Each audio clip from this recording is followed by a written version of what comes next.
Cari telespettatori, ben ritrovati con noi, con i nostri ospiti. Oggi parliamo delle case di comunità, un termine che dovrà diventare familiare, speriamo di uso poco frequente, perché vuol dire che c'è qualche problemino con la salute, con lo stato psicofisico in generale della persona, però saranno dei luoghi molto importanti, quindi dobbiamo familiarizzare con questi luoghi, dove si trovano, che cosa servono soprattutto, e anche con il numero 116-117, tutto attaccato e di seguito, 116-117, che è un numero anche questo molto importante. Per dare delle informazioni ulteriori, anche se è molto tempo che noi ne parliamo, però tutto a livello progettuale, quindi ci rendiamo conto che è anche difficile da capire come passaggio, abbiamo il piacere di avere qui con noi in studio il consigliere regionale del Partito Democratico Andrea Michalizzi, grazie di essere qui con noi, e Ugo Giollo, ormai lo conoscete, della segreteria dello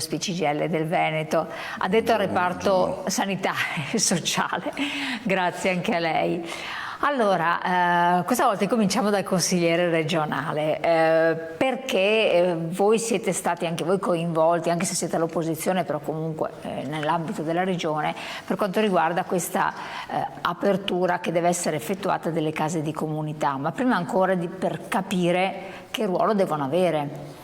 E lei ha iniziato anche delle visite fisiche a questi luoghi, giusto? Certo, questo è un passaggio molto importante per la salute dei veneti, perché le case di comunità, si sente molto questo termine, forse ancora la gente ha poca familiarità, insomma, di che cosa siano. Sono dei presidi sanitari locali dove i cittadini al proprio interno si possono rivolgere e trovare anzitutto un punto unico d'accesso dove poter chiedere informazioni per un problema sanitario, la richiesta di ausili, la necessità di, non so, accedere a una casa di riposo piuttosto che altre cose, ma al proprio interno anche una struttura che ha dentro dei medici di base, dei medici specialistici, degli infermieri, ma soprattutto un'organizzazione che li raccorda con il territorio, con i comuni e quindi con tutta la rete dei servizi sociali.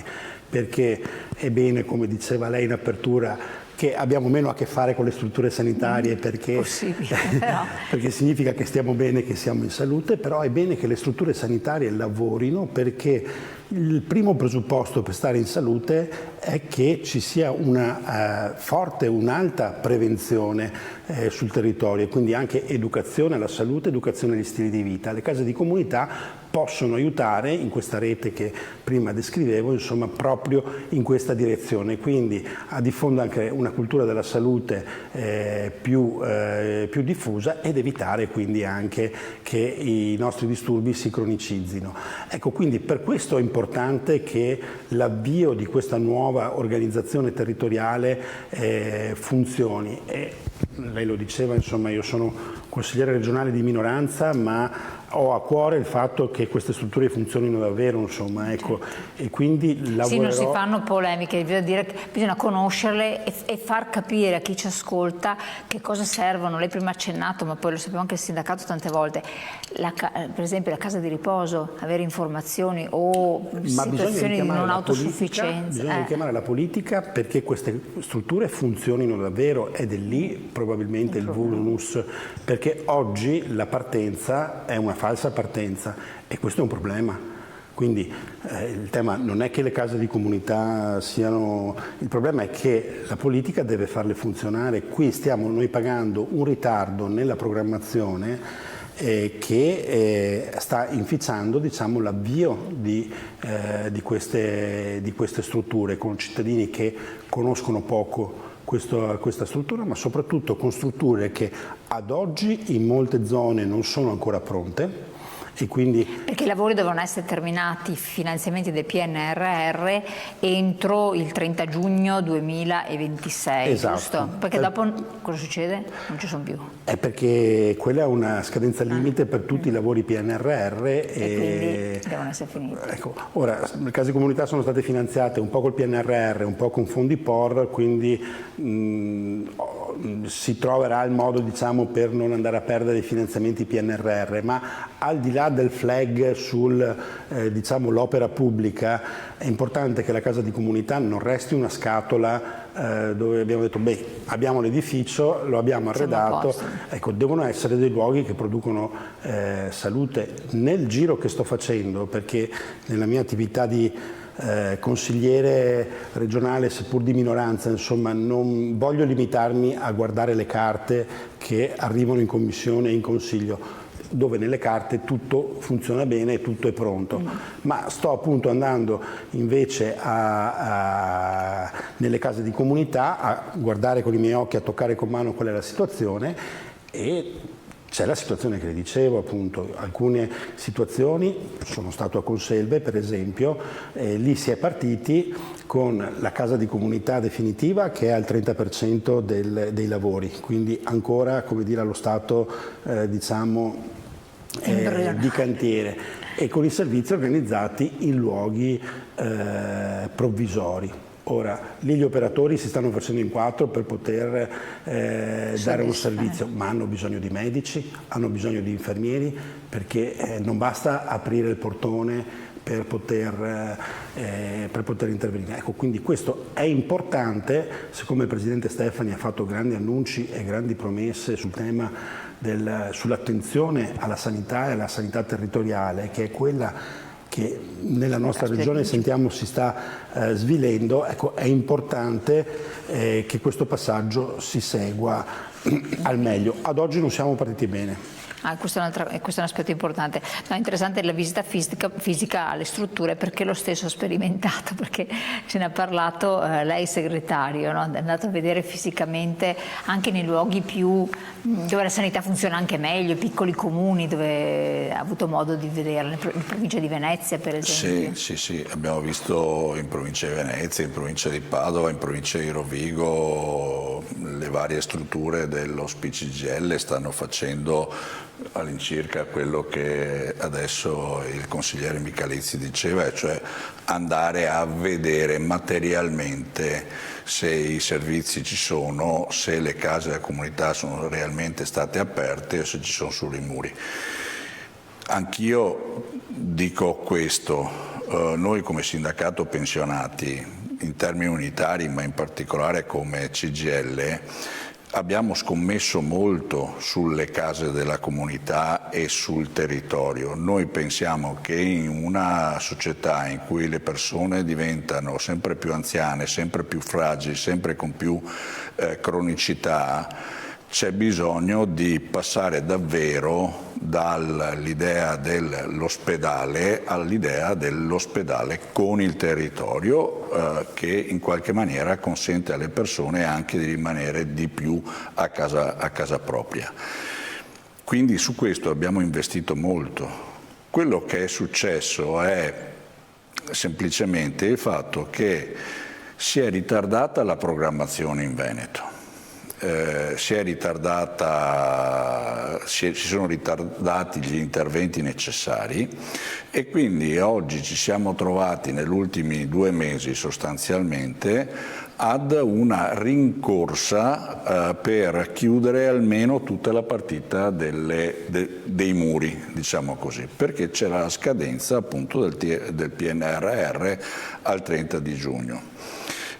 In realtà ma accanto a questo si è arrivati tardi, non solo in Veneto, anche a livello nazionale, per esempio sull'accordo per quanto riguarda la presenza dei medici di medicina generale dentro le case della comunità. Abbiamo invitato un presidente dell'ordine, ma non ha avuto disponibilità perché poi sono medici operativi e di conseguenza non poteva venire, però ci interessava anche sapere il punto di vista dei medici di medicina generale per la disponibilità. Hanno trovato un accordo sulla disponibilità a collaborare all'interno, però capire poi concretamente. Sì, dall'accordo che abbiamo visto, sostanzialmente in termini volontari e rimovibili, i medici di medicina generale dovrebbero essere presenti 4 ore alla settimana ognuno, per garantire un'apertura delle case della comunità dalle 8 alle 20, dal lunedì al venerdì, e poi c'è la continuità assistenziale per quanto riguarda le altre ore.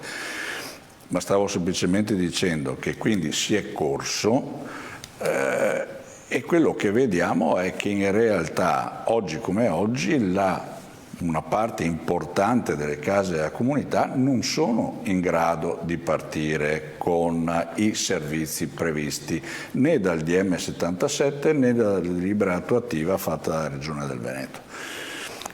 Noi non vogliamo fare inutili polemiche. Io dico così, basterebbe forse un po' di umiltà e dire: guardate, siamo arrivati a questo punto, ci vorranno ancora dei mesi prima che il sistema vada a regime, sapendo che un po' tutti siamo nella condizione di dire c'è un bisogno importante di salute e la nostra idea è che le strutture funzionino, certo, sapendo che insieme c'è un problema di disponibilità di alcune figure, c'è un problema di mancanza di personale. Gli infermieri non si inventano, i medici specialisti non si inventano, i medici di medicina generale non si inventano, e quindi c'è una situazione probabilmente lasciata andare per anni o con scelte politiche sbagliate e che adesso un po' alla volta bisogna recuperare. Ma forse, anziché continuare semplicemente a dire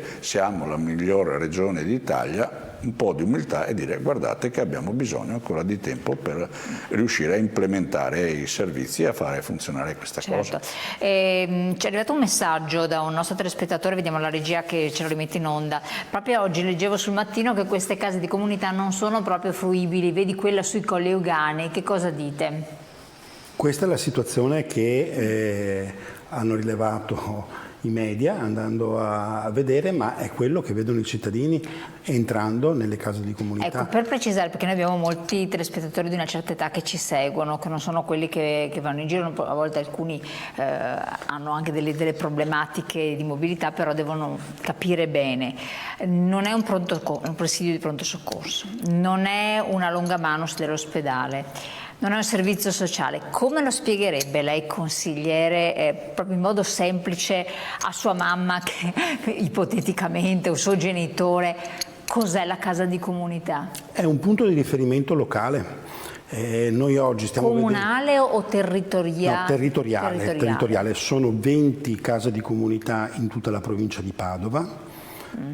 Quindi dislocate, una nel comune di Padova, che è quella l'ex ospedale dei Colli, e poi nella cintura urbana e via via anche nella provincia più profonda. Io ho visitato quella di Conselve, ce n'è una anche a Monselice, una a Este, per esempio, per fare un po' una fotografia di quella zona della Bassa Padovana. Sono 20 in tutto il territorio e devono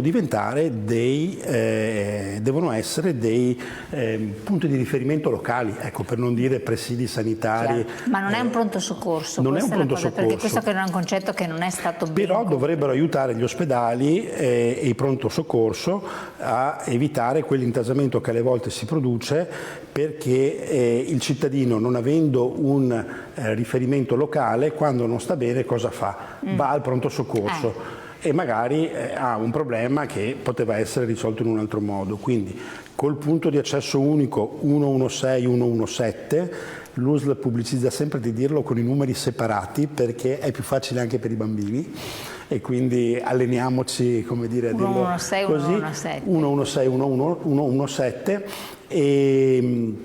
o per chi ha forme di dislessia o cose di questo tipo. Ci chiama questo numero. Diventa un punto di riferimento che intanto ti istruisce su cosa fare.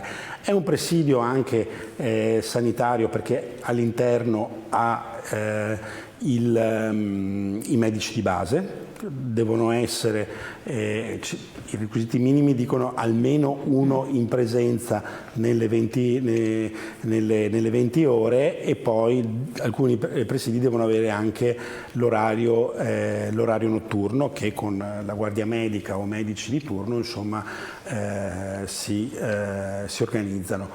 Infermieri, quindi per piccole prestazioni, il punto prelievi, alcuni medici specialisti e questo in base anche alle necessità territoriali.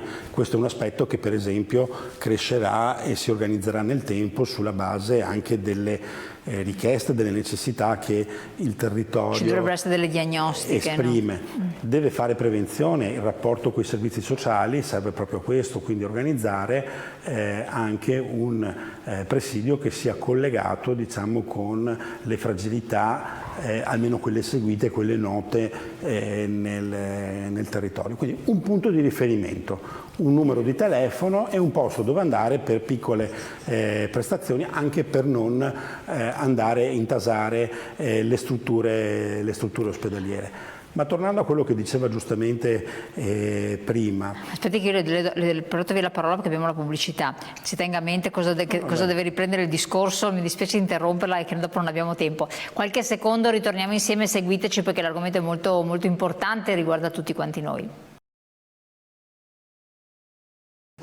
Rieccoci cari telespettatori, stiamo parlando, cercando di spiegarvi l'utilità, la valenza delle case di comunità, che questo nome può portare, siccome riguardano anche la sanità ma anche sociale, quindi comunità in senso lato, consigliere. Io l'ho portato via la parola, lei doveva fare delle precisazioni. No, mi stavo agganciando a quello che si diceva prima, ma anche così nella pausa pubblicitaria, insomma, stavamo continuando a confrontarci. Stefani la deve smettere di dire che va tutto bene, perché io credo che l'atteggiamento che deve avere un governatore di fronte a una situazione di questo tipo sia quella di guardare in faccia la realtà e comunicare la realtà. Laddove le cose funzionano, perché noi, lo si diceva prima, abbiamo la fortuna anche di avere una sanità che può come dire, avere anche il supporto di una scuola di medicina, di medici molto preparati. Ma dobbiamo anche guardare in faccia la realtà quando le cose non vanno bene e dirlo con chiarezza ai cittadini, perché sennò altrimenti la politica, questa politica, parla un linguaggio che non è reale. Allora, adesso prima mi diceva che la casa di comunità a Martellago, se non ricordo male, è chiusa. Noi ieri in Commissione Sanità in Regione Veneto, dove abbiamo chiesto un report, il flag sulla casa di comunità di Martellago era positivo, verde, con struttura aperta. Allora non si possono Però fisicamente lei è andata. Poi la gente ci va fisicamente ed è chiusa. Allora non si può governare una fase così come dire, delicata, una questione così importante come i presidi territoriali, chiudendosi tutti gli occhi e dicendo va tutto bene, non vi preoccupate. No, ma sto pensando, ma non è che, proprio per fare un po' di chiarezza nel dubbio, che ci siano delle strutture, i vecchi distretti, che attualmente assolvono quelle incombenze delle case di comunità, per cui è aperto, però devo fare ancora tutto il trasloco nelle nuove case di comunità, perché sto pensando a un paio di strutture nuove di palla. Ma allora lo si dica, non che va tutto bene, abbiamo aperto tutte le strutture. Perché no? Il Veneto, i titoli degli altri giorni era il Veneto è arrivato per prima di tutti. E poi uno va alla casa di comunità e trova chiuso e trova il cantiere ancora in costruzione. Quindi perché altrimenti le persone giustamente si confondono. Nessuno qui vuole fare polemiche o speculare o sperare che le cose vadano male. Anzi. Qui è in ballo la nostra salute, siamo amministratori tutti responsabili e vogliamo che queste strutture funzionino, perché la gente ha bisogno di presidi territoriali. Io continuamente sento situazioni e storie di persone dove quando il medico di famiglia, il medico di base va in pensione non trovano un sostituto e vanno in ospedale. Sì, per forza. Io qualche mese fa ero sempre nella Bassa Padovana e un signore mi ha detto io quando ho qualche problema chiamo la guardia medica perché non ho più un medico di base.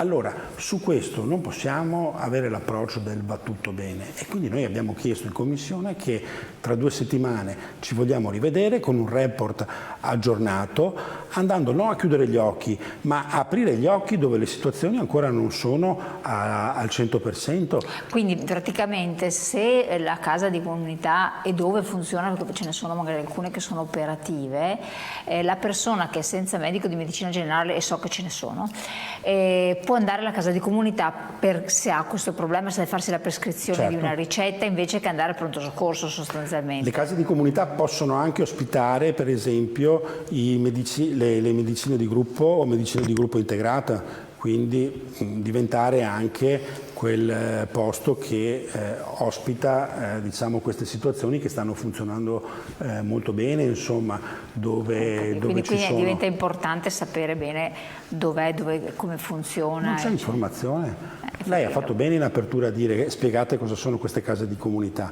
perché la gente ancora non ha capito cosa siano, a cosa serve. Sembra quasi un obiettivo PNRR come, non lo so, fatto, ma che cosa abbiamo fatto?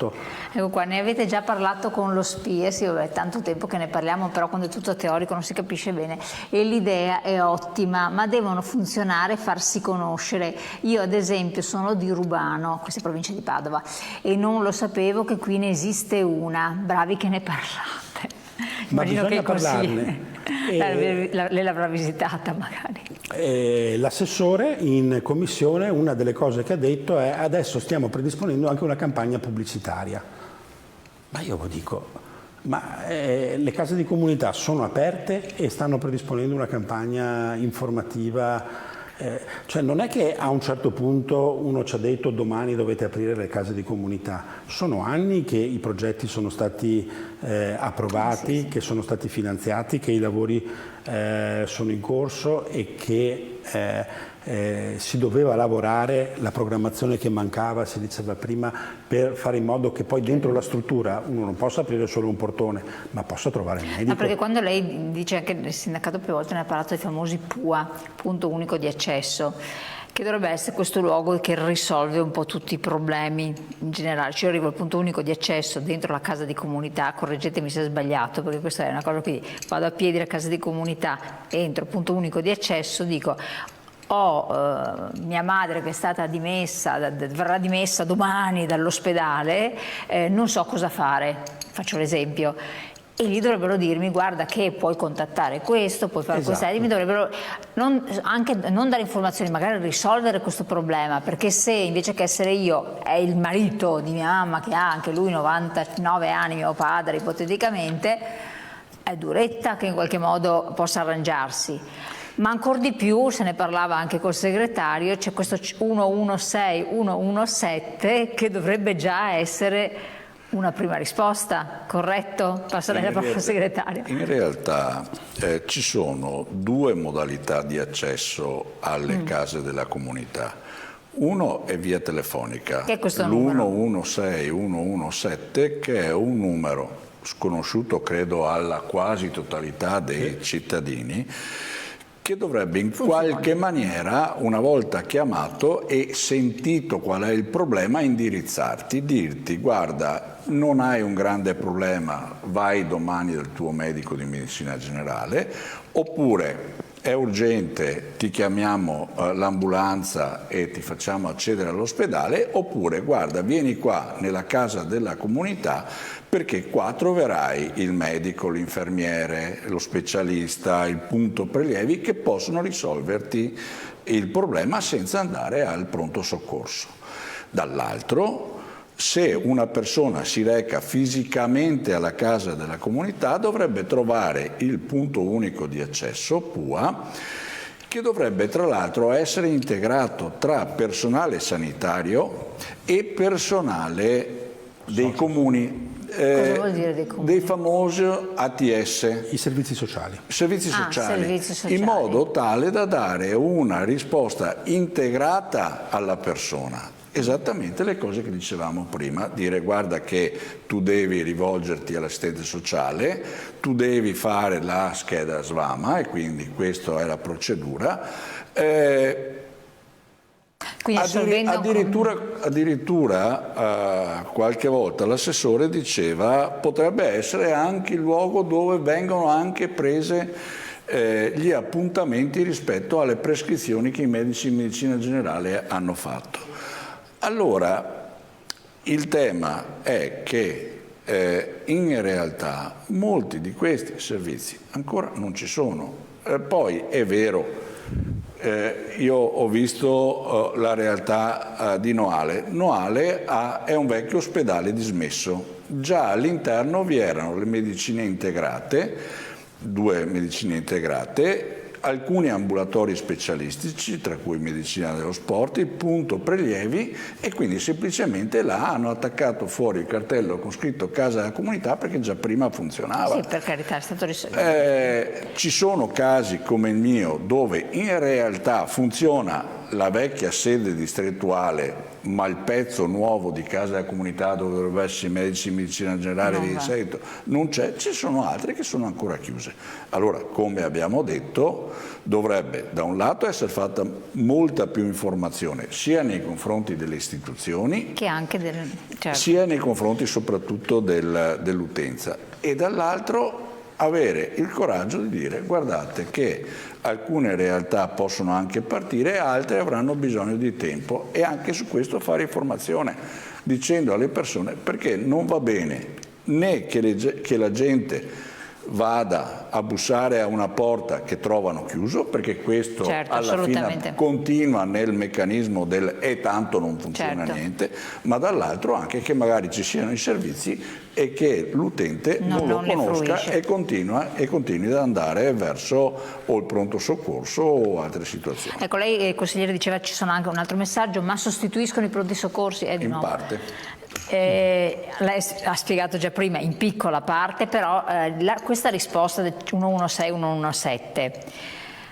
che non sostituisce il 118, 113 eccetera, ma è un numero in più, è a livello nazionale o a livello territoriale? Il numero credo sia lo stesso, sia un numero europeo. Nazionale, un numero europeo, sì, perfetto. Sì, ma c'è già una risposta sanitaria e chi risponde? Sì, cioè, anche funziona? Per fare il filo al telespettatore che ha scritto, più che sostituire i pronti soccorso, alle volte si va al pronto soccorso quando non c'è bisogno, dicevo prima, quindi, ma uno non è che ci va per vezzo, ci va perché è preoccupato, nessuno gli dà risposta e dico vado, certo, magari non ho il medico, non ho la... Oppure se anche il medico c'è non risponde, non riceve. Quindi no. La casa di comunità serve anche a indirizzare, come è stato detto prima, correttamente il cittadino nel posto giusto e al trattamento giusto. Guarda, non ti preoccupare, aspetta anche domani, chiama il tuo medico, oppure no, vai al pronto soccorso, vai alla casa di comunità. Quindi questo potrebbe alleggerire il pronto soccorso, perché proprio per mancanza di una sanità territoriale vicina al cittadino, il cittadino cosa fa? Va direttamente al pronto soccorso e intasa, i pronto soccorsi si intasano. Un messaggio sono venite a Camin, Andrea, che sono io, conosce bene la zona, qua non c'è né medici né case di comunità, ma ci sono anziani che non sanno nemmeno usare il cellulare, ma che cosa pretendete? Dove sono questi servizi qua in zona? Ha perfettamente ragione, a Camin in questi giorni è uno di quegli esempi che facevo prima, in questi giorni a Camin è andato in pensione lo storico medico di base del quartiere e non c'è più un sostituto, e quindi i cittadini di Camin, come questo telespettatore, oggi sono sguarniti di questa. Allora, noi ne parleremo ancora, il tempo è volato. Solo una battuta, consigliere, visto che lei è a stretto contatto, sappiamo che il sindacato continua battente su questi temi, per cui fa il pungolo, ma lei che agisce direttamente in Consiglio regionale, cosa si sente di dire in una battuta a chi ci sta ascoltando? Che questa situazione ha un responsabile ben preciso, che è la Regione Veneto, e quindi il presidente Stefani e l'assessore Gerosa non devono dire che va tutto bene, ma devono agire soprattutto nelle situazioni più di difficoltà. E i cittadini cosa possono fare nel frattempo? I cittadini devono, come dire, in questo caso sperare che i punti partano al più presto, ma non possiamo chiedere certo ai cittadini di organizzare, come dire, una sanità efficiente. Loro devono essere quelli che poi ne usufruiscono. Quindi voi in qualche modo in consiglio, in opposizione? C'è un'emergenza sanità. C'è un'emergenza sanità, abbiamo sentito il Presidente dire che questo mandato sarà un mandato che investirà sulla sanità. Io sono molto preoccupato perché invece che investire sulla sanità, il primo atto vero che sta accadendo, ed è tutto padovano, è che si stanno rinunciando agli 800 milioni, no, altro che i maggiori investimenti, si stanno buttando dalla finestra 800 milioni per il nuovo ospedale di Padova Est, che sta subendo delle ulteriori rallentamenti. Questo è un danno per la sanità padovana, ma significa che è un danno per la salute dei cittadini. Chiaro. Allora, si parleremo ancora di questo e la ringrazio del suo intervento, di averci dedicato del tempo. Consigliere, auguriamo un buon lavoro. Grazie a Ugo Giollo e naturalmente allo SPCGL di essere sempre presenti e sollevare determinate criticità e nel limite del possibile pungolare insieme alle istituzioni il compimento di certe opere. A voi telespettatori di aver partecipato, averci seguito e a presto naturalmente.